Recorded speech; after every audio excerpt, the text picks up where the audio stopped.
herança, diga comigo, herança. Quem quer receber uma herança da parte do céu para a sua vida? Abra comigo o Evangelho de Mateus, capítulo 12, versículo 50. Mateus 12, 50. Novo Testamento, Evangelho de Mateus.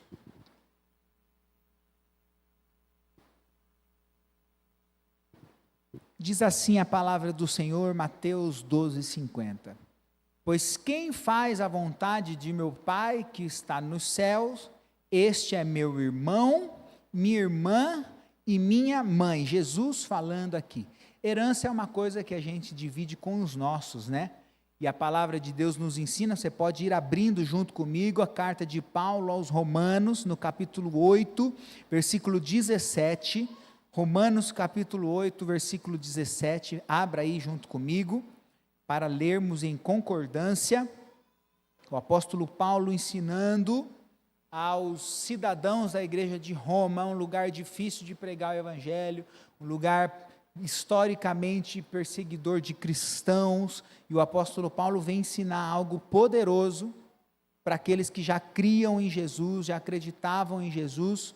Romanos 8,17 diz, se somos filhos, então somos herdeiros. Quem é herdeiro de Deus, dá um glória a Deus aí. Herdeiros de Deus e co-herdeiros com Cristo.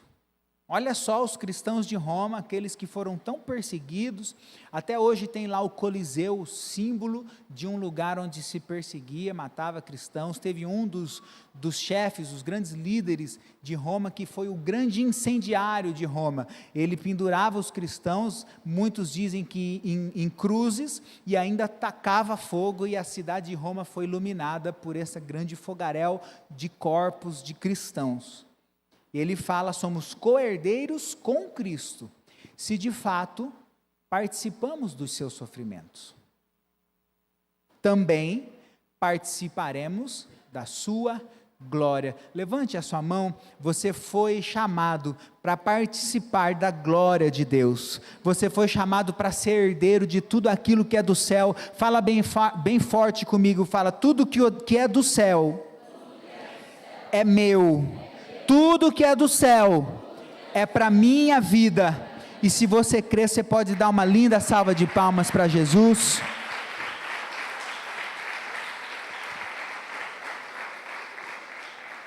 Eu quero falar sobre herança, porque foi tão lindo o nosso culto de bênção geracional. E a herança, dentre algumas coisas que nós vimos na semana passada, a herança tem uma característica que eu vou repetir, que a herança acha alguém. Se tem uma coisa que não fica sem dono, ela vai achar alguém, é a herança. A ordem natural, jurídica, é que a herança procura alguém para baixo. Do pai, ela vai abençoar os filhos. Não tendo filhos, ela volta para procurar um herdeiro para cima. Então, se eu faltar hoje e não tiver filhos, vai procurar os meus pais, vai procurar o meu sogro, vai procurar os meus avós, porque procura para cima. Não achando embaixo, não achando em cima, vai procurar do lado direito. Irmãos, primos de primeiro grau, e não encontrando, ela vai procurar do lado esquerdo. Tios, primos mais distantes, e não encontrando ninguém, fica para o governo. Você pode ter certeza que não vai ser distribuído aos pobres, ninguém vai dar nada para ninguém. Tem uma coisa que não fica sem dono, é herança. E eu quero declarar que você não vai ficar sem a sua herança, nem aquilo que você está deixando. Pastor, não estou deixando nada, tenho 2 galinhas, né? Não tem problema. A herança do homem é aquilo que a gente deixa para alguém. Deixa um carro, deixa uma dívida, deixa uma casa, deixa alguma coisa.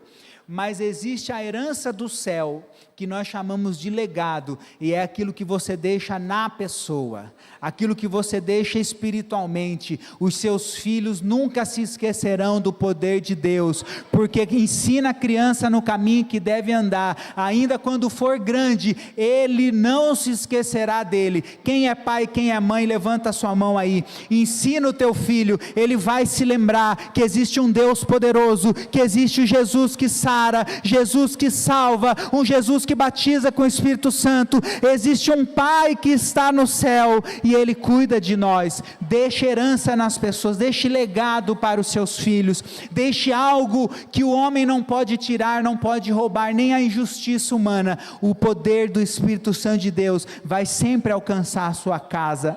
Quem pode dar um glória a Deus aí? Falando de genealogia, de árvore genealógica, que nós vimos também na semana passada, muito interessante a gente lembrar, né, que para que nós existíssemos, para nós existirmos hoje aqui, aproximadamente 4.000 pessoas se passaram antes de nós, para compor a nossa árvore genealógica e chegar no figuraça. Então, né, como eu disse semana passada, 2 pais, 4 avós, 8 bisavós, 16 tataravós, 32 de alguma coisa, 64 de outra coisa, e por aí vai 4.000. Mas um pouquinho perto, bem perto do marco zero, lá no começo da Bíblia, lá em Gênesis, depois de Adão no Éden, depois que Deus precisou fazer um reset na humanidade, né, apagar tudo e começar de novo em Noé, no dilúvio, nós vemos a partir de Abraão, Isaac e Jacó, uma parte muito próxima dessa árvore genealógica do ponto zero, ainda não tinha aproximadamente 4.000 dessas pessoas para formar um indivíduo na genealogia. Nós vemos alguém que quase atrapalha a árvore genealógica de onde viria o próprio Jesus. A gente vê na Bíblia Abraão, Isaac, Jacó, de Jacó as 12 tribos, e o quarto filho de Jacó, que dá nome a uma das tribos, Judá, ele vem para compor a linhagem do próprio Jesus.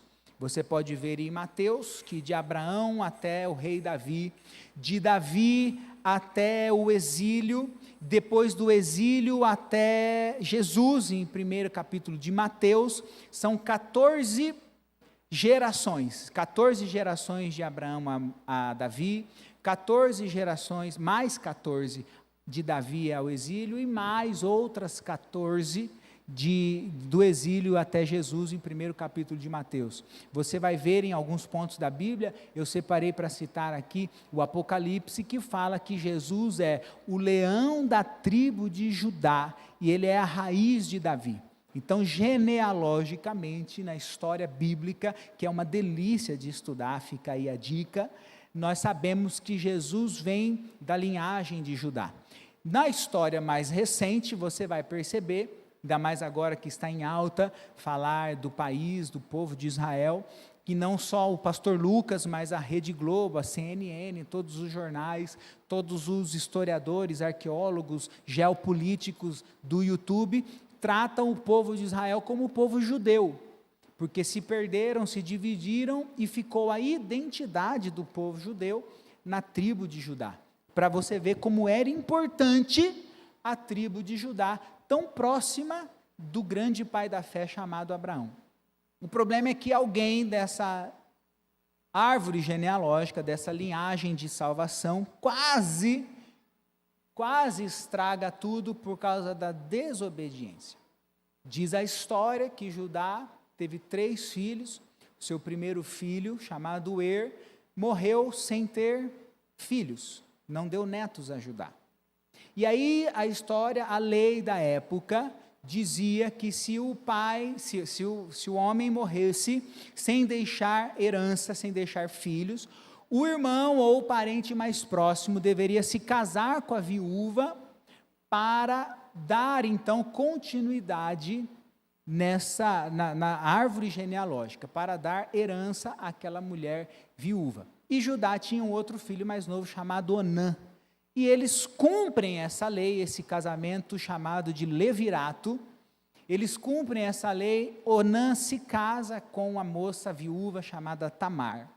Mas a Bíblia vem para dizer que Onã, sabendo da sua responsabilidade, mesmo casando-se com Tamar, e não querendo gerar filhos, porque ele sabia que o primeiro filho de Tamar não era dele, juridicamente, era do seu irmão, a sua herança era para Tamar e não para a sua casa.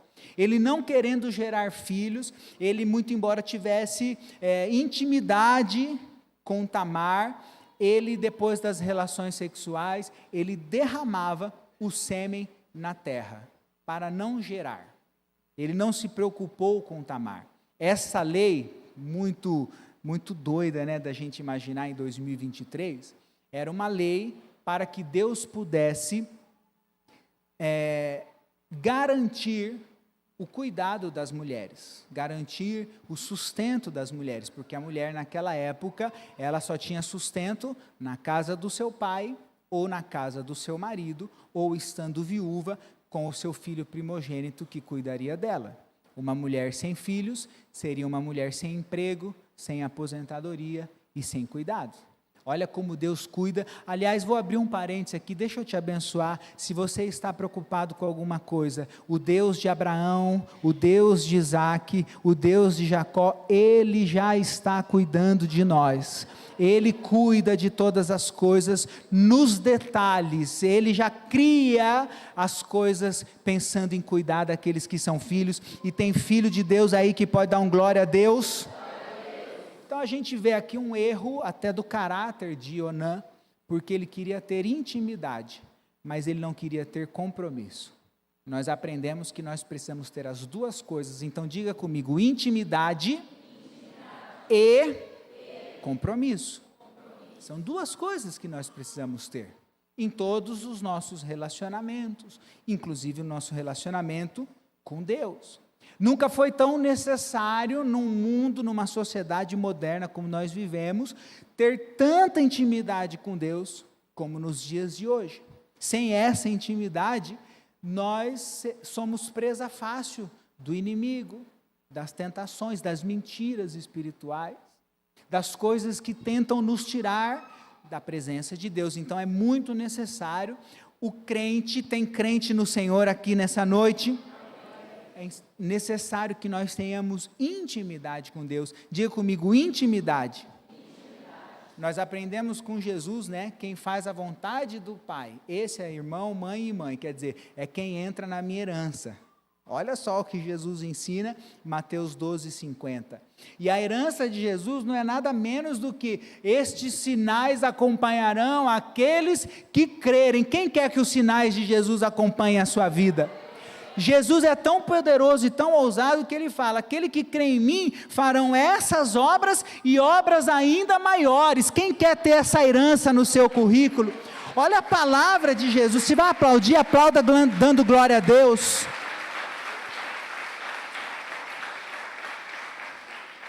Também tem a parte do compromisso. Aquele que quer vir após mim, nega-se a si mesmo. Pegue a sua cruz, me siga. Precisa ter intimidade, diz comigo, intimidade, mas precisa ter compromisso.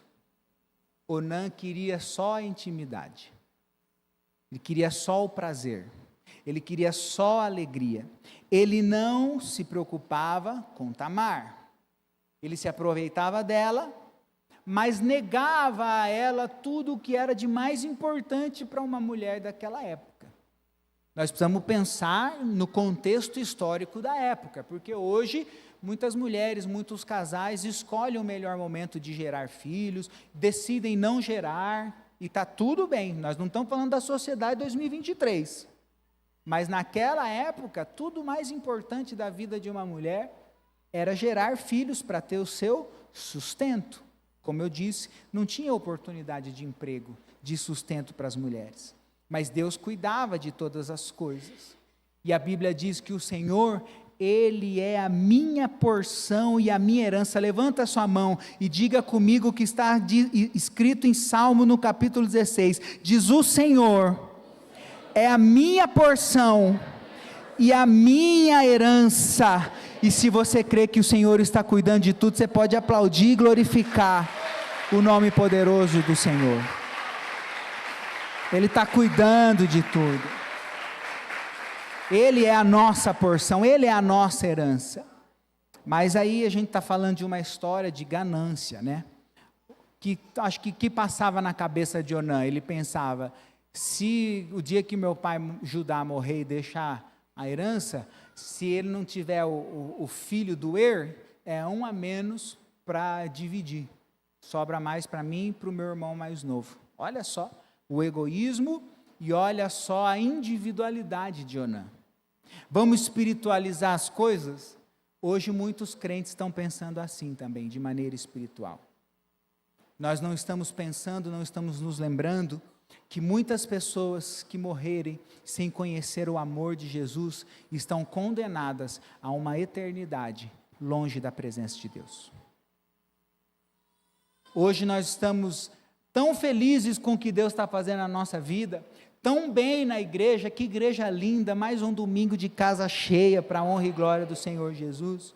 Louvor maravilhoso, a gente vem para o culto, a gente sabe que Deus vai derramar bênção sobre a nossa vida, a gente vem para o culto para sair com o coração leve, abençoado, e o Senhor tem nos honrado, o Senhor tem honrado essa igreja, e aí a gente se acomoda, e aí a gente esquece que uma pessoa que morre sem o amor, sem a graça, sem a salvação, ela morre e vai passar uma eternidade longe da presença de Deus.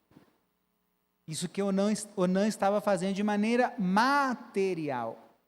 Mas o que nós lemos, e eu vou repetir, o que nós lemos lá em Mateus capítulo 12, versículo 50, é que os participantes da herança, e tem co-herdeiro de Deus com Cristo Jesus aqui nessa noite, então são aqueles que fazem a vontade do meu Pai. Qual é a vontade do Pai para a igreja?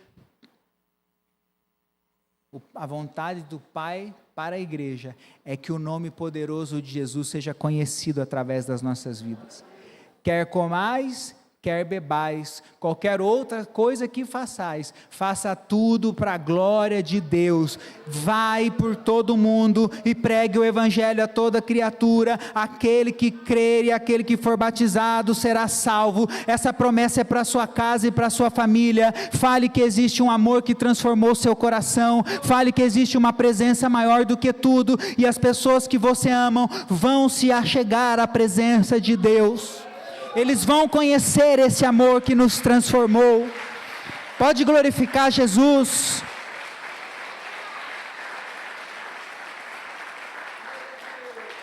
E esse coração de Onã, egoísta, corrompido, desejoso pela herança dos homens, capaz de condenar aquela pobre mulher viúva à miséria, fez com que Deus se desagradasse tanto dele, que ele perde a sua vida.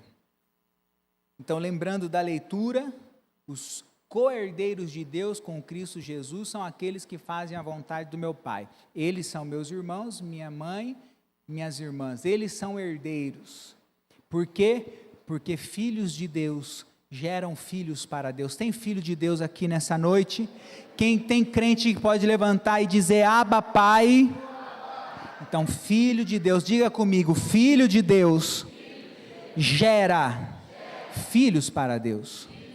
Fala para a pessoa que está do seu lado, é ovelha que gera ovelha. A sua casa vai ser ganha por você, o seu trabalho vai ser ganho pela sua alegria, as pessoas que estão à sua volta vão ver que existe um Deus que cuida de você, maior do que todas as coisas, que mesmo passando por lutas e dificuldades, o Senhor está sustentando você e a sua casa. Eles vão ver que você olha para trás e diz, Ebenezer, até aqui o Senhor me ajudou. Ele é o Deus que ajuda a igreja, e as pessoas vão ver em você. Não tenha medo de apresentar Jesus, não tenha medo de falar de Jesus, não tenha medo de viver Jesus. Mas voltando para a história um tanto quanto movimentada, né? Uma história diferente, uma história doida. Tamar, nora de Judá, o quarto filho de Jacó, filho de Isaac, filho de Abraão. Tamar fica viúva pela segunda vez. Morreu o primeiro, morreu o segundo, sobrou o terceiro. Judá não queria que o menino terceiro casasse com a mesma esposa, mas ele prometeu que ia dar em casamento, cumprindo a lei. Só que ele tinha um trunfo, o menino era menor de idade. E ele fala para Tamar, volta para sua casa, põe a veste de viúva e vamos deixar o menino crescer. Quando o menino crescer, ele casa. Mas o tempo passou e ele não cumpriu a promessa. Na cabeça de Judá, a pobre viúva era a viúva negra, era ela, azar, sei lá, maldição, alguma coisa que estava na vida de Tamar que amaldiçoava os seus filhos. Ele não considerou o pecado dos próprios filhos, ou uma morte natural, ou uma vontade de Deus de agir de outra forma. Ele considerou e colocou e já condenou Tamar, como se ela fosse culpada das coisas. Olha que interessante, a gente acha que a gente que é bom de julgar, os caras já julgavam lá na antiguidade. O ser humano é uma maravilha, a gente só faz o que está na receitona aí, está tudo certo. Ele já julgou a coitada da viúva, que não tinha nada com isso, que sofreu 2 vezes, e ele já condena. E ele não dá o filho menor, chamado Selá, para o casamento. Tudo bem, como eu disse, 2023 a gente vê tantas famílias, tantos casais, que nem podem gerar, ou podem, mas não querem, tanta coisa, mas naquela época era diferente. E pior do que aquela época, aquela família era uma família que conhecia a promessa. Tem família que conhece a promessa de Deus aqui nesse lugar? Eles eram bisnetos de Abraão, o pai da fé. Eles eram da família de Isaac. Abraão, o homem chamado pai da fé, o homem que falou e andou com Deus, foi aquele que recebeu a promessa: de ti farei uma grande nação, e de ti abençoarei todas as famílias da terra. Ele era casado com uma senhorinha de 90 anos, estéril, e Deus cumpriu promessa, e ainda em 2023 Deus continua cumprindo promessa. Mas aí vem Isaac casa com uma moça linda chamada Rebeca, trabalhadeira, gente, deu água para 12 camelos, só para poder receber uma bênção de Deus. Então quem está trabalhando aí, continua trabalhando, que Deus abençoe os trabalhadores. Mas não é esse o tema da mensagem, mas a moça era trabalhadeira, ela trabalhava, mas era estéril também. Aí você fala, mas esse Deus está de brincadeira, será que Deus não sabe o que Ele está fazendo? Escolhe Abraão casado com Sara estéril, depois ele vê Rebeca e dá a Rebeca de casamento a Isaac, chega a Rebeca estéril. Como é que ele vai cumprir promessa numa família dessa que não pode gerar? Será que Deus não está vendo? Será que Deus está errado? Será que Deus perdeu o controle da situação? Queridos, Deus nunca perdeu o controle da situação.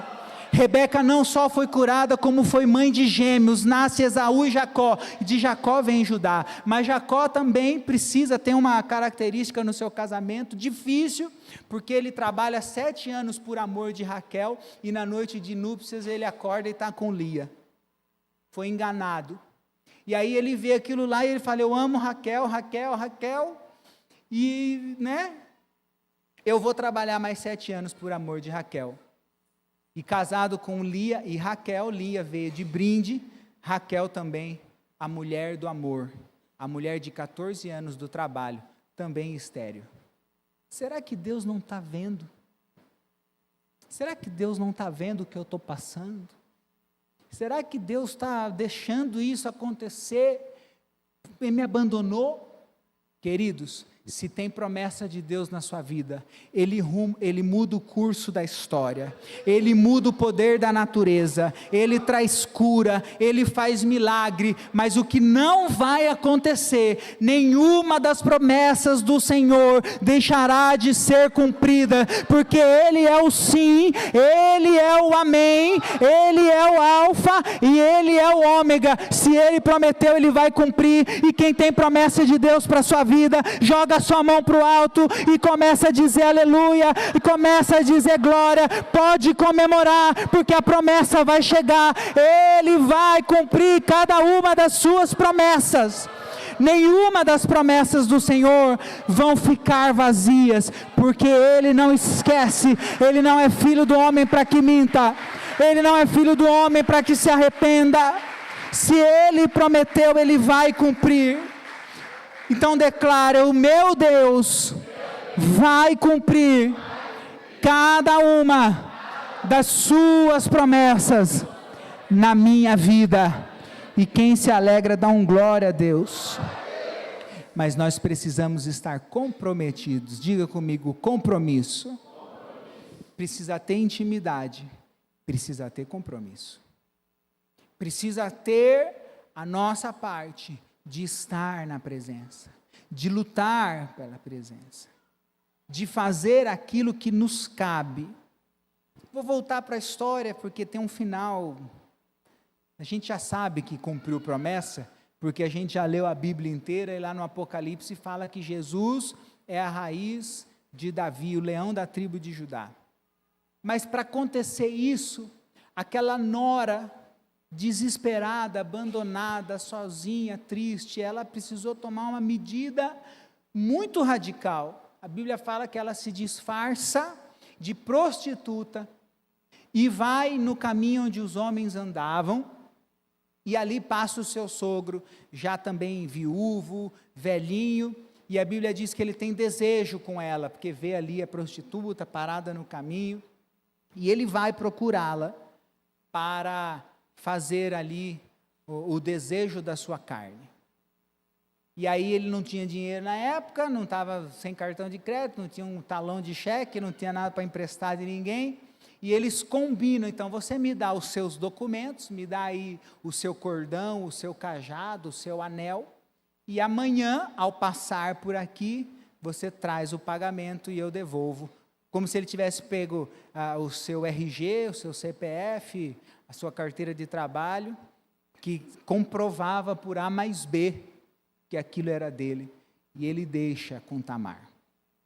Olha só, um filho mau que morreu, um filho egoísta que morreu, um sogro dolorido pela morte dos filhos, que julgou Tamar, abandona aquela pobre moça viúva, sem cuidado, e aí ele é apanhado pelos seus desejos da carne, para que ele, Judá, o próprio avô, o próprio homem da linhagem, o que gerou a tribo de Judá, a quarta de Israel, ele, ao se relacionar com Tamar, garantisse a linhagem, a árvore genealógica que traria o Salvador. Uma história muito doida, é ou não é?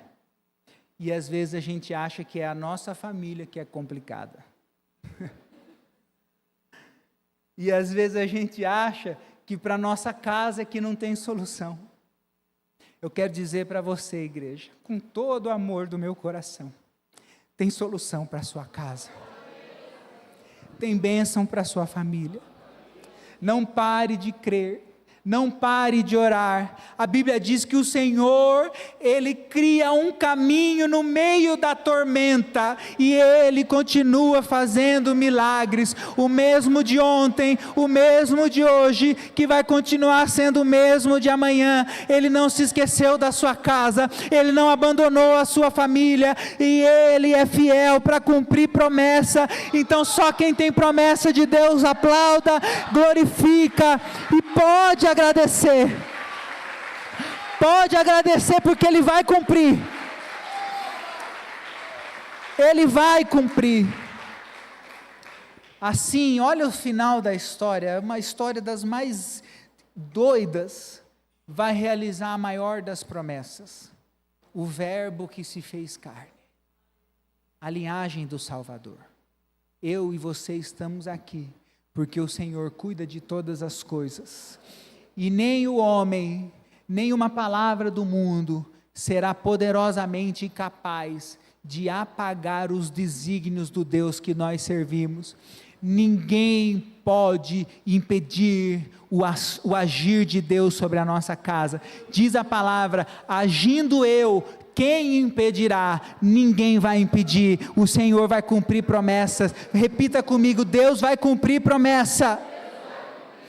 Às vezes a gente não sabe como, nós nunca sabemos quando, mas o caminho do Senhor é perfeito, a palavra do Senhor é poder, é a rocha, é o escudo para todos aqueles que nele confiam, e tem crente que confia no Senhor aqui nessa noite.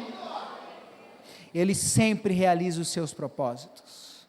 Fale isso para a pessoa que está do seu lado: Deus sempre realiza os seus propósitos.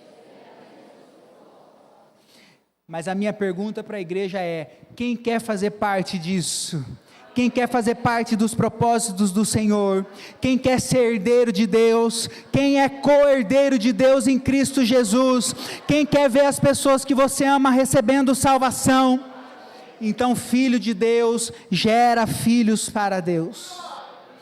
Agora eu vou terminar com essa palavra: é o compromisso que gera intimidade. É o estar comprometido com o Senhor. Jesus está ensinando em 12:50 de Mateus: aqueles que fazem a vontade do meu Pai, são eles que entram na herança. Meus filhos, Jesus não teve filhos, então ele fala dos irmãos, fala das irmãs, fala da mãe, aqueles que serão alcançados pela herança. E aí nós somos chamados de co-herdeiros de Deus em Cristo Jesus. É o nosso compromisso. Diga comigo: é o compromisso que gera intimidade. É o compromisso que gera herança, é o compromisso que gera o direito de receber, é o compromisso que faz Deus cumprir promessas na nossa vida, é o nosso compromisso com Deus. A palavra fala que o fruto do justo é árvore de vida, e quem ganha almas é sábio. Você quer alcançar a sabedoria? Ganhe a sua família para Jesus. Você quer alcançar a sabedoria? Nunca se esqueça que em tempo, fora de tempo, as pessoas estão olhando para você. Talvez você seja o único contato com o céu que essas pessoas estão tendo no dia a dia. Talvez você seja, como diz o Facebook, as páginas da única Bíblia que essa geração está lendo. Então não se esqueça, a sua vida, a sua vitória, o seu milagre são para a glória de Deus, são para que o nome de Jesus seja conhecido, são para que o nome de Jesus seja adorado, e você pode ficar de pé no seu lugar, e eu quero te abençoar. O grande objetivo da nossa vida não é ter o melhor carro, não é ter a melhor casa, não é ter o melhor emprego. Isso tudo vai acontecer de maneira natural, porque é natural para o Senhor nos abençoar. A palavra de Deus fala: agrada-te do Senhor e Ele concederá os desejos do seu coração. Mas o grande e maior objetivo da nossa existência é ser uma árvore de vida que ganha almas para Jesus, é ser uma árvore que liga o tronco e vai dar fruto lá na ponta, e o sangue poderoso de Jesus vai alcançar as pessoas da nossa casa. O grande objetivo da nossa existência é fazer o nome de Jesus ser conhecido. Então levante a mão direita junto comigo e diga comigo: eu quero. Mais do que isso, diga: eu vou fazer que o nome de Jesus seja conhecido. Então estenda a sua mão em sentido de receber, e eu vou te abençoar. Você é herdeiro de Deus, é co-herdeiro de Deus. Eu quero até pedir o louvor me ajudar aqui. Pode subir o louvor para me ajudar. Você tem a genealogia espiritual. Você tem o sangue de Jesus correndo nas suas veias. Você tem a presença do Espírito Santo de Deus que cuida de você, que está em você. Você tem o poder do Espírito Santo de Deus. Por isso, querido, você está sendo habilitado pela palavra para ser herdeiro de Deus e co-herdeiro com Cristo Jesus.